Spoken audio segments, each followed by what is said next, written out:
Giza में आपको सिर्फ पिरामिड ही नहीं मिलेंगे, बल्कि पिरामिड से जुड़े कई मंदिर भी मिलेंगे जिन्हें मिस्र के वैज्ञानिक घाटी मंदिर कहते हैं।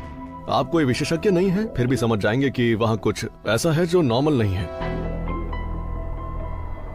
जहां पिरामिड 2 से 3 टन के ब्लॉक से बने हुए हैं, ये मंदिर जो पिरामिड की तुलना में काफी छोटे हैं, ये लगभग 100 टन के ब्लॉक से बने हुए हैं और कुछ तो 200 टन के ब्लॉक से भी बने हैं। मैं बताता हूं आपको कि 100 टन कितना होता है। अगर आप 100 कारें लेकर उन्हें एक साथ चिपका देंगे तो 100 टन का एक ब्लॉक बनेगा। ये सवाल तो है कि इन ब्लॉक्स को वहां लाया कैसे गया, और दूसरा सवाल कि उन्हें 100 टन का ब्लॉक ही यूज क्यों करना था। ये बात समझ के परे है।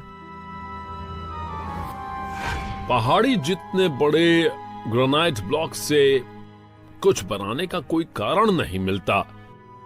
ये ऐसा है कि चलो कुछ बनाते हैं, लेकिन जितना हो सके उतना मुश्किल बनाएंगे।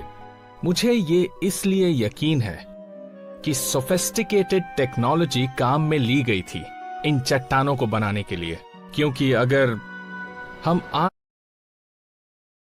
सर्कल सर्कल सर्कल सर्कल, आपने कई सारे कार मैन्युफैक्चरर्स के लोगो जो देखे वो सर्कल में क्यों? क्योंकि जैसे ही आप कोई चीज सर्कल। उन्होंने जिस बात का पता लगाया वो क्रांतिकारी भी साबित हुआ और विवादास्पद भी।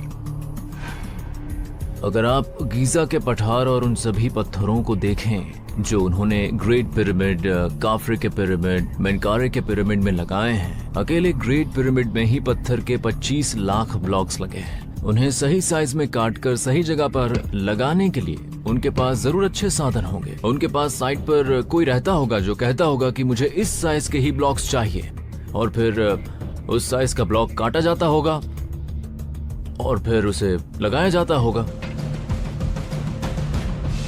गीजा के उत्तर में मीलों दूर तक खोज करते हुए अबू रवाश में डन को एक सुराग मिला, जब उन्होंने एक ग्रेनाइट ब्लॉक में एक गहरा कटाव देखा।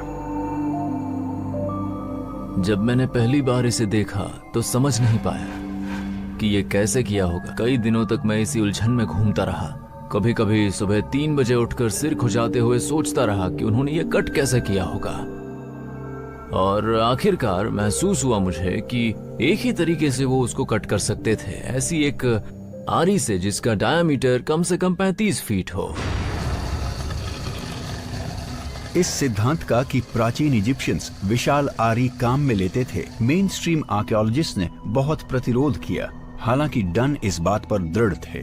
एक एक्स मशीनिस्ट होने के नाते मैं औजारों के निशान ढूंढता हूँ। जहां भी जाता हूँ उनकी तलाश करता हूँ, और मुझ पर आरोप लग जाता है कि मैं जो ढूंढ रहा हूँ वो मुझे मिल जाएगी, क्योंकि मैं उसे हमेशा फिल्टर के जरिए ही देखता हूँ। लेकिन सवाल यह है कि वो निशान वहां क्यों है। साफ दिख रहा है कि मशीन का निशान है, लेकिन उस वक्त मशीनें नहीं थीं। तो मेरा काम था मशीनों के निशान ढूंढना, जो कि मुझे वहां पर हर जगह मिल रहे थे। आपको मूर्तियों पर निशान मिलेंगे, खासकर लक्सोर म्यूजियम में। आमोन के बटक के साइड में जहां वो बेंच के साथ जुड़ा है, वहां एक अंडरकट है। ये औजार के फिसलने का निशान है, और मुझे लगता है कि वो औजार जरूर बेहतरीन ही होगा।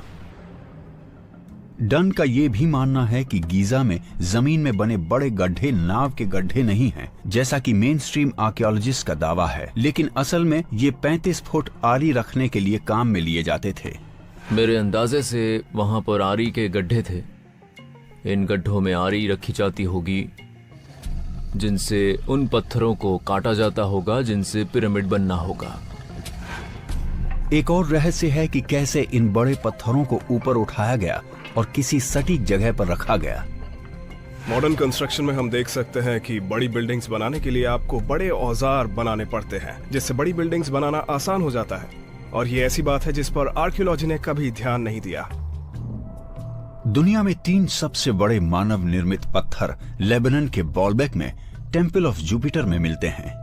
हर एक का वजन अंदाजन 1000 टन या 9 लाख किलो से ज्यादा है। पास की खदानों में इससे भी बड़ा एक पत्थर है जिसे stone of the pregnant woman नाम से जाना जाता है।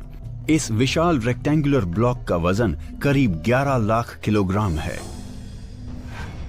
आज अगर इसे दूसरी जगह रखना हो तो 21 हैवी लिफ्ट क्रेन्स की ताकत लगेगी।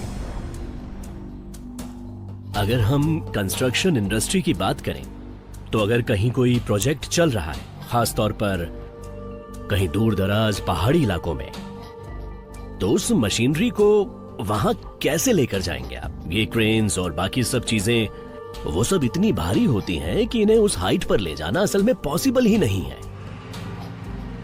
ये पत्थर पाम स्प्रिंग्स में एक प्रोजेक्ट से निकला है, जहां वो जितनी बड़ी एक्सकेवेटर ला सकते थे लाए हैं। उन्हें इसे ट्रक में लोड करने में बहुत परेशानी हुई।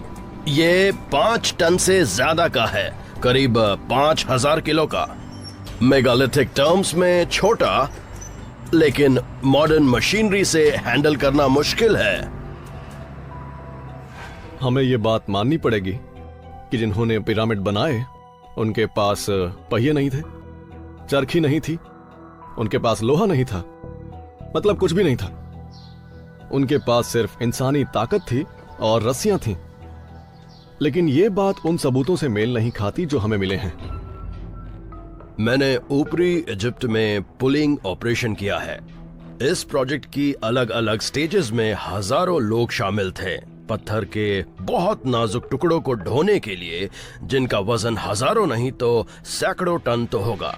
हाँ, आप रस्सियां काम में ले सकते हैं, लेकिन आपको दूसरी मशीनों की मदद भी लेनी ही पड़ेगी।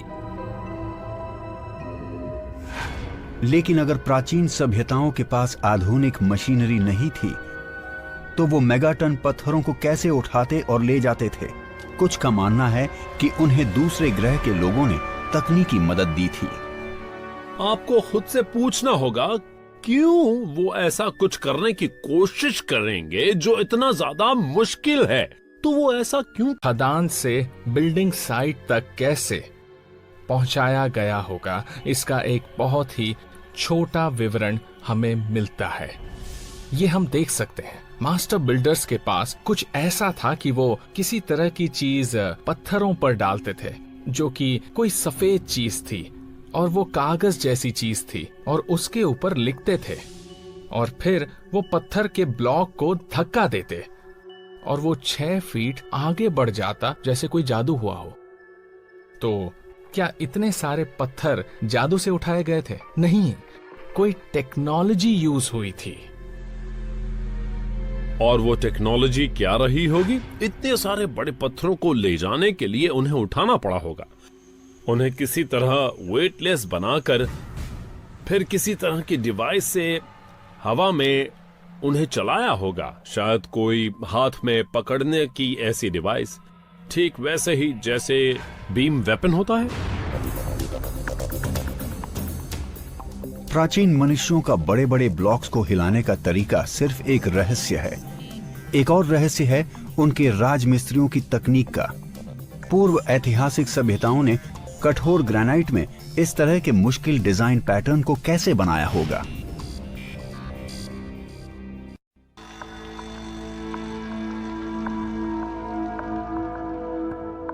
Palm springs, California. कठोर पत्थरों को काटने और आकार देने के लिए मास्टर स्टोन मेसन और स्कल्प्टर रॉजर हॉपकिंस अलग अलग तरह के एडवांस्ड टूल्स काम में लेते हैं। मजबूत औजार जैसे डायमंड टिप्ड वायर और पॉलिशर्स उन्हें पास की खदानों से मिले बड़े बड़े ग्रेनाइट ब्लॉक को मनचाही कलाकृति बनाने में मदद करते हैं। हालांकि इन हाईटेक टूल्स के बावजूद हॉपकिंस हजारों साल पहले की प्राचीन सभ्यताओं की नकल नहीं कर सकते। क्या इन एडवांस्ड इंजीनियरिंग तरीकों से हम ये साबित कर सकते हैं कि इंसानों को दूसरे ग्रह के प्राणियों से मदद मिली थी? कुछ कामों में मैंने इतनी बारीकी देखी है कि यकीन करना मुश्किल है। इसे हाथ से तो किया जा सकता है, लेकिन यकीनन इसमें बहुत ज्यादा समय लगेगा। इसके अलावा इसे खींचने के लिए आपके पास कई सालों का अनुभव होना जरूरी है। मेरी राय में हमारे पास एक्स्ट्रा टेरेस्ट्रियल टेक्नोलॉजी को मानने के लिए सबसे ठोस सबूत है प्राचीन पत्थर काटने की तकनीक।